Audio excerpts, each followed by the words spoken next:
जय माता दी। नमस्कार दोस्तों, स्वागत है आप सभी का हमारे YouTube चैनल लक्ष्मी शर्मा की कहानियाँ पर।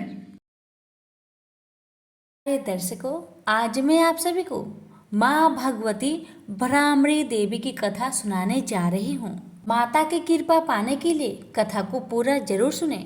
अगर अच्छी लगे तो कमेंट बॉक्स में माता रानी की जय अवश्य लिखें। इस प्रकार है कि पूर्व समय की बात है। अरुण नाम का एक पराक्रमी दानव था। देवताओं से जो देश रखने वाला दानव था। नहीं, उसके मन में देवताओं को भी जीतने की इच्छा उत्पन्न हो गई थी। अतः वह हिमालय पर जाकर ब्रह्मा जी को प्रसन्न करने के लिए कठोर तपस्या करने लगा। कठिन नियमों का पालन करते हुए उसे हजारों वर्ष बीत गए। तपस्या के प्रभाव से उसके शरीर से प्रचंड अग्नि की ज्वालाएं निकलने लगी, जिससे देवलोक के देवता भी घबरा उठे। वे समझ ही न सके कि यह अकस्मात क्या हो गया। सभी देवता ब्रह्मा जी के पास गए और सारा वृत्तांत उन्हें सुनाकर उनसे निवेदन किया। देवताओं की बात सुनकर ब्रह्मा जी गायत्री देवी को साथ लेकर हंस पर बैठे और उस स्थान पर गए जहाँ दानव अरुण तप कर रहा था। उसकी गायत्री उपासना बड़ी तीव्र थी। उसकी तपस्या से प्रसन्न होकर ब्रह्मा जी ने वर मांगने के लिए कहा। देवी गायत्री तथा ब्रह्मा जी का आकाश मंडल में दर्शन करके दानव अरुण बहुत प्रसन्न हुआ। वह वहीं भूमि पर सिर झुकाकर दंडवत प्रणाम करने लगा। उसने अनेक प्रकार की स्तुति की और अमर होने का वर मांगा, परंतु ब्रह्मा जी ने कहा, वत्स, संसार में जन्म लेने वाला प्राणी मृत्यु को अवश्य प्राप्त होता है, अतः तुम कोई दूसरा वर मांगो।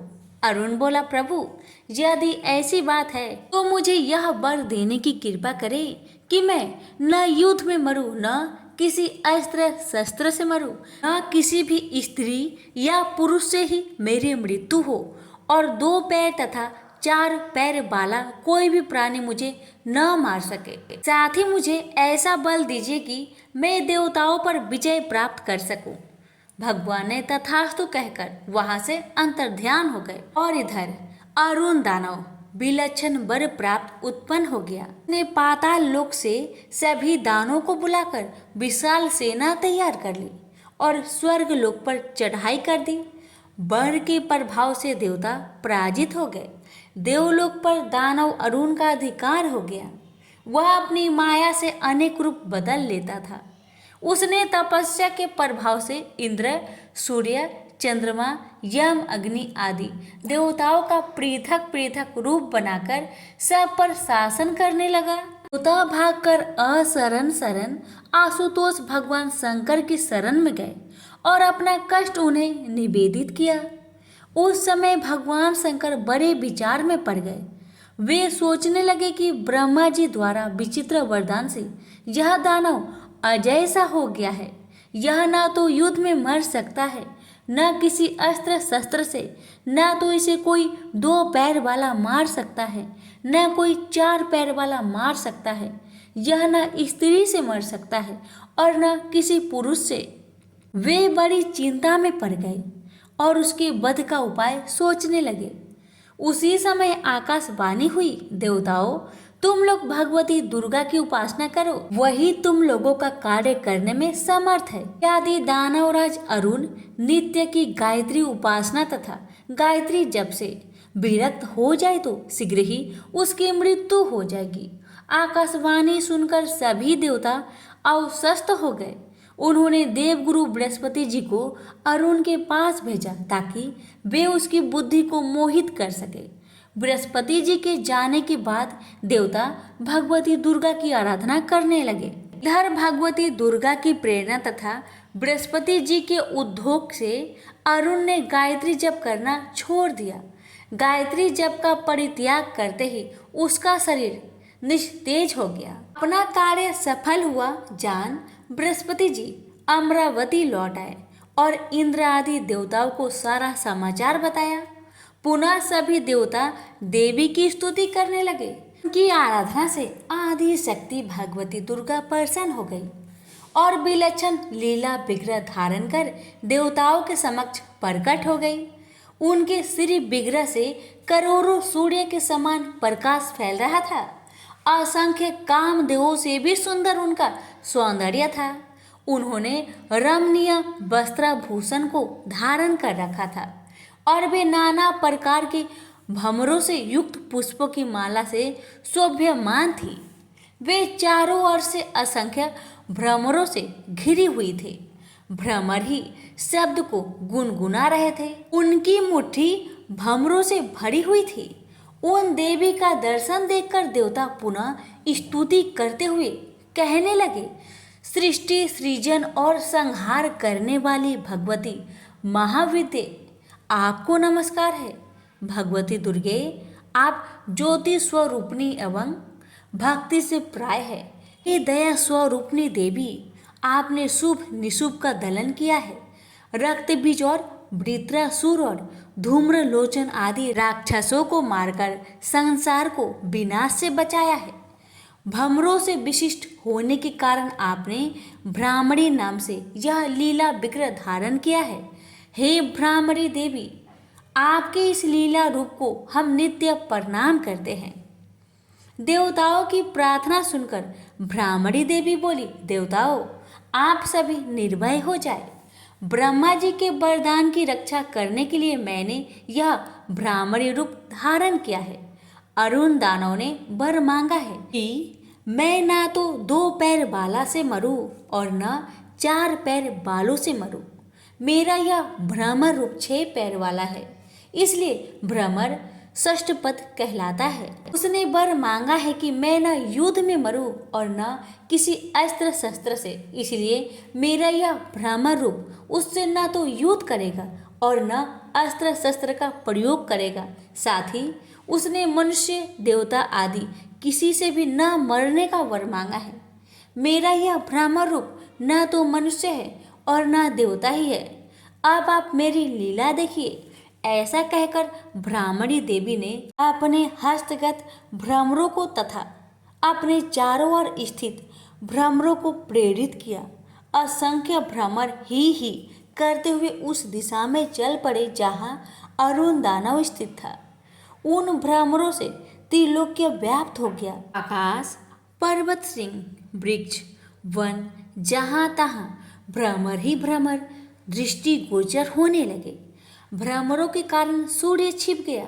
चारों ओर अंधकार ही अंधकार छा गया। यह भ्रामरी देवी की विचित्र लीला थी। बड़े ही वेग से उड़ने वाले उन भ्रमरों ने दैत्य की छाती छेद कर डाली। वे दैत्यों के शरीर में चिपक गए और उन्हें काटने लगे। तीव्र वेदना से दैत्य छटपटाने लगा। किसी भी अस्त्र शस्त्र से भ्रमरों का निवारण करना संभव नहीं था। अरुण दैत्य ने बहुत प्रयत्न किया, किंतु वह भी असमर्थ ही रहा। थोड़े ही समय में जो दैत्य जहाँ था वही भ्रमरों के काटने से मरकर गिर पड़ा। अरुण दानव का भी यही हाल हुआ। उसके सभी अस्त्र शस्त्र विफल रहे। देवी ने भ्रामरी रूप धारण कर ऐसी लीला दिखाई कि ब्रह्मा जी के वरदान की भी रक्षा हो गई और अरुण दैत्य तथा उसकी समूची दानवी सेना का संहार भी हो गया। इस प्रकार अद्भुत कार्य करके वे सभी भ्रमर देवी के पास लौट आए और उन्हीं में प्रतिष्ठित हो गए। देवता जय जयकार करने लगे। अनेक प्रकार से स्तुति कर तथा देवी का आशीर्वाद प्राप्त कर वे देवगण यथास्थान प्रस्थान कर गए। संसार के सभी प्राणी सुखी हो गए और देवी ने भी अपनी भ्रामरी लीला का स्मरण कर लिया। सबसे बोलिए, भ्रामरी देवी की जय, दुर्गा माता की जय। आप सुनेंगे माँ दुर्गा की दूसरी कथा, सत्य की महिमा। प्राचीन काल में कौशल राज्य में देवदत्त नामक एक विद्वान ब्राह्मण रहता था। विवाह के कई वर्ष बीत जाने पर भी जब कोई संतान नहीं हुई तो पति पत्नी चिंतित हो उठे। एक दिन ब्राह्मणी ने अपने पति से कहा, स्वामी, आपकी गिनती देश के विद्वानों में की जाती है। आपने अनेक यज्ञ किए और कराए हैं। क्या आप संतान पाने के लिए पुत्र श्रेष्ठ यज्ञ नहीं कर सकते? अपनी पत्नी की बात सुनकर ब्राह्मण बोला, कर क्यों नहीं सकता प्रिय, लेकिन मैंने अपने ज्ञान और वीरता का उपयोग हमेशा दूसरों के हित के लिए किया है। ब्राह्मणी बोली, लेकिन अगर आप अपने ज्ञान का उपयोग अपने हित के लिए करेंगे तो क्या कोई पाप होगा? ब्राह्मण ने उत्तर दिया, नहीं, ऐसी बात नहीं है। अब तक मैं भाग्य के भरोसे बैठे रहा, पर अब मैं पुत्र श्रेष्ठ यज्ञ करूंगा और मुझे विश्वास है कि तुम्हें पुत्र की प्राप्ति जरूर होगी। देवदत्त ने अपनी पत्नी को दिलासा दी। अगले ही दिन उसने ऋषि मुनियों को बुलवाया और तमसा नदी के तट पर पुत्र श्रेष्ठ यज्ञ आरंभ कर दिया। यज्ञ करने वाले ऋषियों में गोभिल ऋषि भी थे। वह जब भी मंत्र पढ़ते थे उनका स्वर भंग हो जाता था। यह देखकर देवदत्त ने कहा, मुनिराज, आप मंत्रों का उच्चारण ठीक ढंग से नहीं कर रहे हैं। मंत्रों का उच्चारण हमेशा शुद्ध करना चाहिए। देवदत्त की बात सुनकर ऋषि गोभिल गुस्से में भड़क कर बोले, मूर्ख ब्राह्मण, तू मुझे मूर्ख समझता है। मैं तुझे श्राप देता हूँ कि तेरे घर में जो पुत्र होगा वह मूर्ख ही पैदा होगा। देवदत्त बोला, क्षमा कीजिए मुनिवर, अपना श्राप वापस ले लीजिए। मेरा मूर्ख पुत्र हो, इससे बड़े दुख की बात मेरे लिए और क्या हो सकता है। देवदत्त, जिस प्रकार धनुष से छोड़े बाण को वापस नहीं लौटाया जा सकता, उसी प्रकार श्राप को भी वापस नहीं लिया जा सकता। लेकिन मैं अपने श्राप में इतना संशोधन किए देता हूँ कि समय आने पर तुम्हारा मूर्ख पुत्र प्रकांड पंडित बन जाएगा। यह कहकर गोभिल ऋषि चले गए। कुछ समय के बाद देवदत्त की पत्नी ने एक पुत्र को जन्म दिया। देवदत्त और उसकी पत्नी की प्रसन्नता की कोई सीमा न रही। देवदत्त ने उसका नाम उत्थय रखा। वह बड़ा हुआ तो उसे पढ़ने के लिए गुरुकुल में भेज दिया गया। गोभिल ऋषि के श्राप से वह एक अक्षर भी नहीं सीख पाया। सारे देश में प्रसिद्ध हो गया कि देवदत्त का बेटा उत्थल्य मूर्ख है। लोग उसके बारे में आश्चर्य प्रकट करते। कितने आश्चर्य की बात है कि देवदत्त जैसे प्रकांड पंडित का बेटा एक अक्षर भी नहीं पढ़ पाया। अरे वह तो जन्मात मूर्ख है, और फिर यह कोई जरूरी तो नहीं कि विद्वान का बेटा विद्वान ही हो। लोग की इन बातों को सुनकर उत्थल्य को बहुत दुख हुआ। उसे महर्षि गोभिल द्वारा दिए गए श्राप की जानकारी नहीं थी, इसलिए वह सोचने लगा, मैं कितने बड़े विद्वान का पुत्र हूँ, फिर भी मैं अनपढ़ हूँ। मेरे कारण मेरे पिता और माता को लज्जित होना पड़ता है, इसलिए मुझे घर छोड़कर ऐसे स्थान में चले जाना चाहिए जहाँ मुझे कोई पहचानता ना हो। इससे मैं और मेरे माता पिता लोगों की निंदा सुनने से बच जाएंगे। यह सोचकर उत्थल्य एक रात अपने माता पिता को छोड़कर चुपचाप घर से निकलकर घने वनों की ओर चल दिया। गंगा के किनारे पहुंचकर उसने एक कुटी बना ली और वहीं रहने लगा। लेकिन वह पढ़ा लिखा नहीं था, इसलिए ना जप जानता था न पूजा आराधना। उसका समय गंगा के किनारे घूमते फिरते ही बीत जाता था। लेकिन कहते हैं ना कि परिवार के संस्कार बीज रूप में यदि हो तो वह समय आने पर उठ खड़े होते हैं। विद्वान न होने के बाद भी उत्तथ्य का आचरण सत्यमय था। आचरण से ही तो जीवन में उपलब्धि होती है। शास्त्र ज्ञान का परिणाम भी सदाचरण ही होता है, क्योंकि उत्तथ्य हमेशा सच बोलता था, इसलिए लोगों ने उसे सत्यव्रत कहना शुरू कर दिया। यह आसपास के इलाकों में सत्यव्रत के नाम से ही प्रसिद्ध हो गया। एक दिन जब सत्यव्रत अपनी कुटी के सामने एक पत्थर पर बैठा था, उसने एक सुअर को आते देखा। उस सुअर की पीठ में एक बाण घुसा हुआ था, जिससे खून की धारा बह रही थी। सत्यव्रत को उस घायल सुअर पर दया आ गई। उसने उसे अपनी कुटिया के पास ही झाड़ियों में छिपा दिया। शीघ्र ही सत्यव्रत को वहां एक शिकारी भी आता हुआ दिखाई दिया, जिसके बाण से सुअर घायल हुआ था। इससे सत्यव्रत उलझन में पड़ गया कि यदि शिकारी ने उससे पूछ लिया तो उसे सच बता देना पड़ेगा। वह ध्यानमग्न होने का उपक्रम करने लगा और समाधि हो गया। शिकारी उसकी समाधि टूटने की प्रतीक्षा करने लगा। फिर जब सत्यव्रत समाधि से उठा तो शिकारी को अपने पैरों के समीप बैठा पाया। वह कुछ पूछता कि उस तथ्य ने शिकारी को जीव हत्या न करने का उपदेश दिया। बात शिकारी की समझ में आ गई और वह पुनः जीव हत्या न करने का वचन देकर वहां से चला गया। शिकारी के जाते ही अचानक घायल सुअर से भगवती दुर्गा प्रकट हो गई। देवी ने कहा, वत्स, मैं तुम्हारी दयालुता और सत्य बोलने से प्रसन्न हूँ।